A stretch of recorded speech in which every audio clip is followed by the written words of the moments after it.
नमस्कार, मैं हूं शगुन।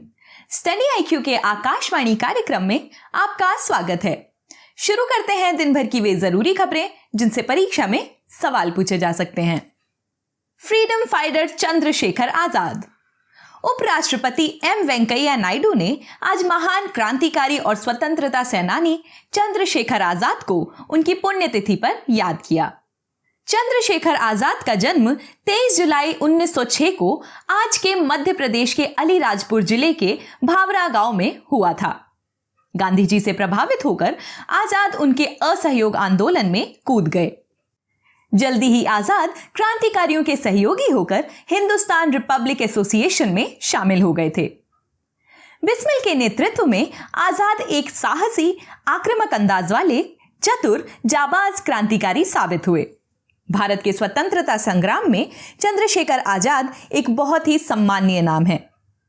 ऊपरी तौर पर आजाद के नाम कोई बहुत बड़ी उपलब्धि नहीं है, लेकिन 1920 के दशक में चंद्रशेखर आजाद को हर क्रांतिकारी के अलावा आजादी की लड़ाई लड़ने वाले भी पसंद किया करते थे।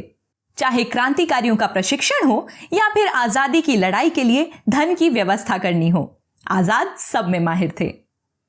आइए देखते हैं अगली खबर। New mechanism of coal e auction. कोयला कंपनी अब क्षेत्र विशेष नीलामी के बजाय एक सामान्य ई नीलामी विंडो के माध्यम से कोयले को नीलामी के लिए पेश कर सकती है। केंद्रीय मंत्रिमंडल ने हाल ही में इसकी मंजूरी दी है।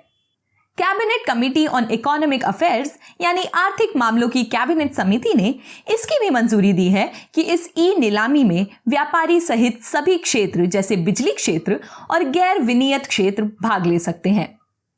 एकल ई नीलामी विंडो के माध्यम से पेश किए जाने वाला कोयला परिवहन मोड होगा, जहां डिफॉल्ट विकल्प रेल मोड होगा, लेकिन व्यापारी अपने मन के मोड द्वारा भी कोयला उठवा सकते हैं। उन्हें कोई अतिरिक्त शुल्क देने की भी जरूरत नहीं पड़ेगी। कोल इंडिया लिमिटेड लंबे समय के लिए गैसीकरण प्लांट्स के लिए कोयला दे सकती है। इस कोयले की कीमत कोल कंपनियों द्वारा तय किया जा सकता है। इस कीमत पर कंपनियों को कर, शुल्क, रॉयल्टी आदि देने होंगे। एकल ई नीलामी विंडो के कई फायदे हो सकते हैं। पहला, बाजार की विकृतियों को दूर किया जाएगा और सभी उपभोक्ताओं के लिए एकल दर ई नीलामी बाजार में विकसित होगी।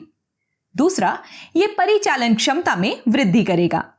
और तीसरा, इससे घरेलू कोयला बाजार में घरेलू कोयले की मांग में वृद्धि होगी। आइए जानते हैं अगली खबर। FDI in insurance.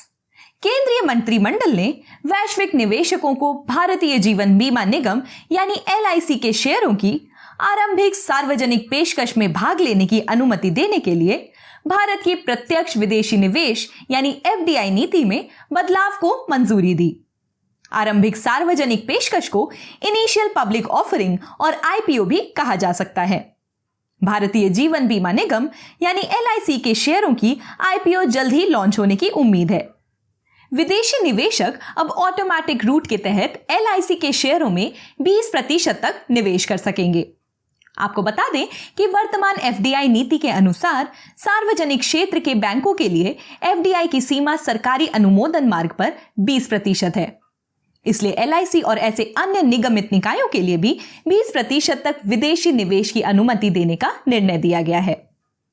आइए देखते हैं अगली खबर। Viva carnival. गोवा 26 फरवरी से 1 मार्च तक अपना वार्षिक कार्निवल मना रहा है। गोवा में कार्निवल को कार्निवल, इंट्रूज, एंट्राडो और वीवा कार्निवल भी कहा जाता है। ये रंगीन त्योहार गोवन कैथोलिक्स के लेंट महीने से पहले मनाया जाता है। ये गोवा राज्य के पूर्व पुर्तगाली शासकों का एक उत्सव हुआ करता था। ये उत्सव दशकों से फ्लोट परेड, संगीत और नृत्य के आनंद के साथ गोवा की जीवंत संस्कृति को प्रदर्शित करता है। लोग बड़ी ही उत्साह से इस उत्सव के आने का इंतजार करते हैं। जबकि गोवा पर्यटन विभाग द्वारा राज्य भर में कार्निवल समारोह आयोजित किए जाते हैं, पणजी कार्निवल सबसे ज्यादा धूमधाम से मनाया जाता है। दुनिया के अन्य हिस्सों की तरह उत्सव एक उद्घाटन समारोह के साथ शुरू होता है और सड़कों पर झांकियों की परेड होती है। सड़कों को आकर्षक मुखौटों, रंग बिरंगे झरनों से सजाया जाता है। इसकी पेड़ पंक्तिबद्ध सड़कों पर रोशनी है। चलिए देखते हैं आज की आखिरी खबर।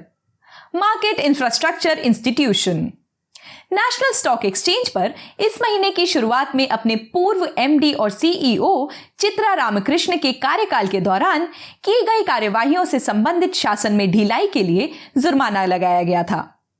एनएसई देश का सबसे बड़ा इक्विटी और डेरिवेटिव एक्सचेंज है। बाजार नियामक सेबी यानी भारतीय प्रतिभूति और विनिमय बोर्ड ने अपने आदेश में कहा कि एनएसई एक व्यवस्थित रूप से महत्वपूर्ण मार्केट इंफ्रास्ट्रक्चर इंस्टीट्यूशन है। आरबीआई के पूर्व गवर्नर बिमल जलान की अध्यक्षता में अपनी 2010 की रिपोर्ट में स्थापित एक पैनल ने कहा कि मार्केट इंफ्रास्ट्रक्चर शब्द इस बाजार की सेवा करने वाली मूलभूत सुविधाओं और प्रणालियों को दर्शाता है। स्टॉक एक्सचेंज, डिपॉजिटरी और क्लियरिंग हाउस सभी देश के मार्केट इंफ्रास्ट्रक्चर इंस्टीट्यूट्स हैं और बुनियादी ढांचे का एक महत्वपूर्ण हिस्सा हैं। तो भारत में कौन से विशिष्ट संस्थान हैं जो एमआईआई के रूप में अहर्ता प्राप्त करते हैं?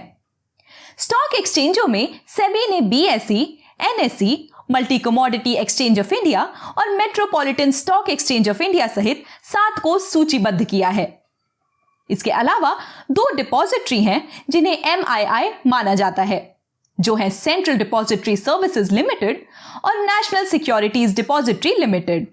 इन डिपॉजिटरी को प्रतिभूतियों को सुरक्षित रखने और उनके व्यापार और हस्तांतरण को सक्षम करने के लिए चार्ज किया गया है। SEBI multi commodity exchange clearing corporation सहित 7 समाशोधन गृहों को भी एमआईआई के लिए सूचीबद्ध करता है। क्लियरिंग हाउस प्रतिभूतियों के व्यापार को मान्य और अंतिम रूप देने में मदद करते हैं और ये सुनिश्चित करते हैं कि खरीदार और विक्रेता दोनों अपने दायित्वों का सम्मान करते हैं। तो दोस्तों, ये थी हमारी आज की कुछ विशेष खबरें। मिलती हूं कल आपसे इसी समय। नमस्कार।